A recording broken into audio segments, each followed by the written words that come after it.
Who must be getting a little stressed about losing his job as Joe Biden. He's about to go, and we will miss him because we will miss the marvellous moments when the teleprompter failed, like this. And you know, one of the things that's going on here is they just turned off my, I'm going to go on.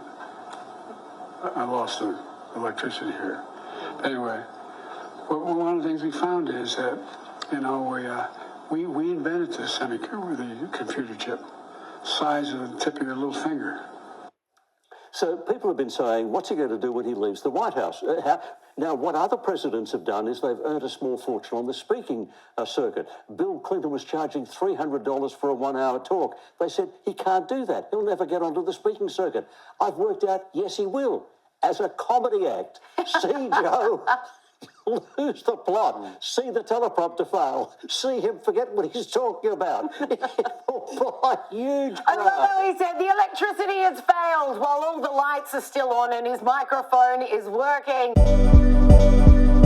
To provide a total of $50 billion to Ukraine. I have as much experience in foreign policy as any president in the history of the United States has had. Aggressors and tyrants will be responsible. If we do not lead the world, what nation leads the world? Now, this is the type of story that's going to get your blood boiling because it was just announced by the White House that Ukraine will be receiving $50 billion in additional funding. Yes, you heard me correctly. And in case you don't believe me, here's the White House actually saying that. States and G7 are now making good on that commitment. Together, we will leverage income earned from frozen Russian sovereign assets to provide a total of $50 billion of extraordinary revenue acceleration ERA loans to Ukraine. This will lend vital support to the people of Ukraine as they defend their country, and it also makes clear aggressors and tyrants will be responsible for the damage they cause. Now understand something. It's a $20 billion loan from the United States. Now, the other $30 billion is from other countries. And clearly this is going to spark outrage because we have disaster victims here at home that we should be thinking about, right? Hurricane Helene utterly devastated this region of North Carolina. This region in particular is Lake Laurel, which on its borders includes the areas of Chimney Rock, Hendersonville, and to the north, Asheville. I spoke with the locals here, and I had a very simple question for them. If you could speak to President Joe Biden and Vice President Kamala Harris, what would you say to them and why? Without saying the F word, you know, it's nice that you're helping the illegal immigrants, but it's time to help us people that pay taxes all our life. You know what I mean? Like, enough is enough. We need help here. You know, they got people put up in $300 apartments, hotel rooms, and I don't see one FEMA trailer here for the people that lost their homes. There's nothing here for the people that lost their homes. Dad, I wish they would put more help into people who are in the United States, people who are in the country, people who do help and come around and help others. It should be neighborly. They should treat everyone in America that way and not people outside of the country. We should focus on our internal damage, not our external damage. Treat people the way you want to be treated. That's how we live our life. It isn't, the whole political thing, just do what's right, man. If people are in need, come out and help them. That's it. If you say you're going to do something, do it. Pay attention to what really needs to matter here, not so much what's going on outside the United States. That's frustrating. When we have so much going on here right now, I feel like we will always be doing more. I mean, that's why on our days off, we drove 14 hours and came out here. I'd say we need more FEMA money to make its way into Chimney Rock, Lake Lure, and in this area. It's total devastation downtown, and it's going to take years to recover it, as you can see.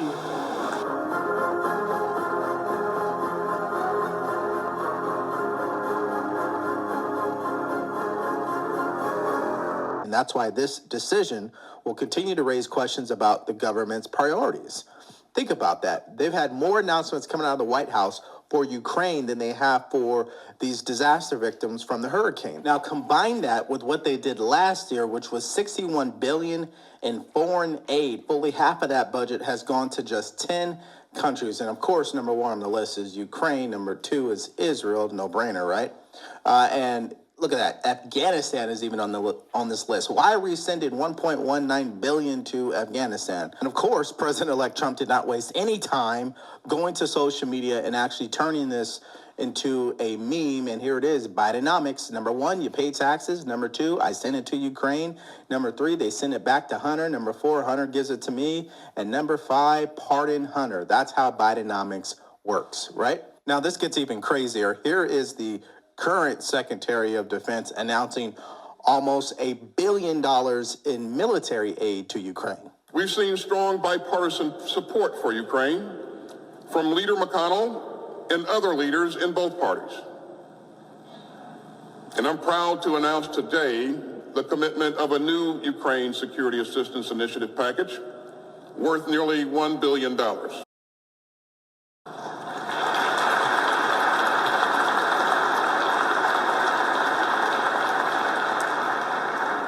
Now, that package will provide Ukraine with more drones, more rockets for its HIMARS systems, and more support for crucial maintenance and sustainment. And that brings the total of U.S. security assistance committed to Ukraine since February 2022 to more than $62 billion. It's so interesting how they celebrate that they have sent $62 billion of taxpayer money to Ukraine. I mean, that is something to clap for. That's something to celebrate. So if you're at home right now, have yourself a drink, take a shot, and celebrate this funding that is going to Ukraine, because clearly that's how they operate. Now, of course, Joe Biden also had something to say about these announcements and his experience, and then his teleprompter went out. I think you will find some type of entertainment with this. Check this out. There is no country on earth better positioned to lead the world in the years to come than America. Think about what stunned me. And again, I'm going to say something outrageous. I have as much experience in foreign policy as any president in history of the United States has had. The chairman of the Foreign Relations Committee. Anyway, I spent a lot of time. I know all of them. I can't name a single country in the world that doesn't think. Put it this way. If we're not leading the world, who does? Not a joke. I'm not being wise guy. If we do not lead the world, what nation leads the world? Who pulls Europe together? Who tries to pull the Middle East together? How do we do the Indian Ocean? What do we do in Africa? We, the United States, lead the world. And one of the things that's going on here, they just turned off my, I'm going to go on. I lost the electricity here.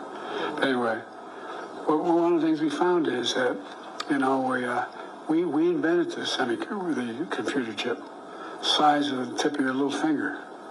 Yeah, so we are not surprised that Joe Biden sounds this way. He speaks this way. He has really no coherent explanation on why they're sending so much money over to Ukraine. He's got other people to do that on his behalf.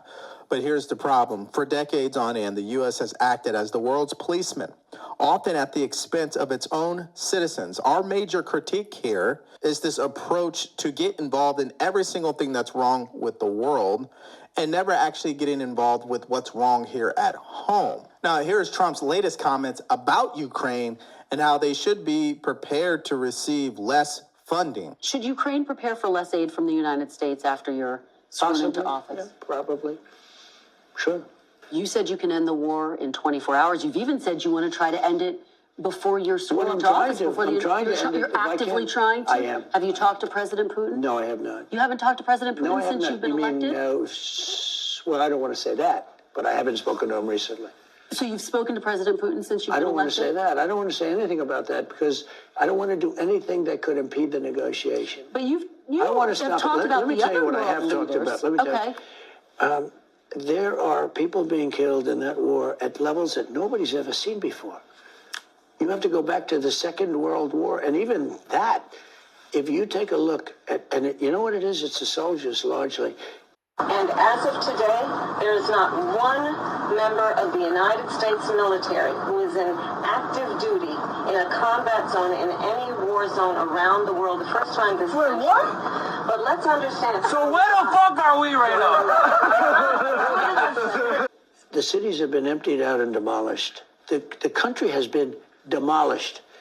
So according to a Wall Street Journal report in September 2024, they estimate that the casualties for the soldiers have reached over 1 million. Now, can anybody please in the comments section let me know what the return on investment is? I mean, we are sending billions to Ukraine for what? Now, if you're not pissed off, this article is definitely going to get you there, because this is really the story behind everything I was just saying right now. Joe Biden is rushing aid to Ukraine. Both sides are digging in, and everyone is bracing for Donald Trump. What does that really mean? Well, Russia and Ukraine and their global allies are scrambling to put their side in the best possible position for any changes that Trump may bring to American policy.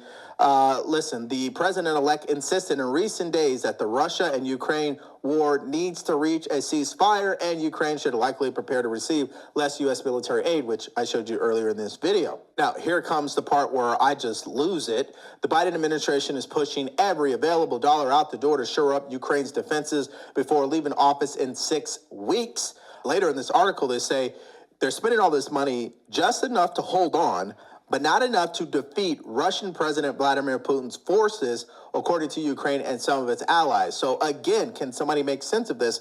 The comment section, why are they spending all this money, right? Because we know they can't agree on border security.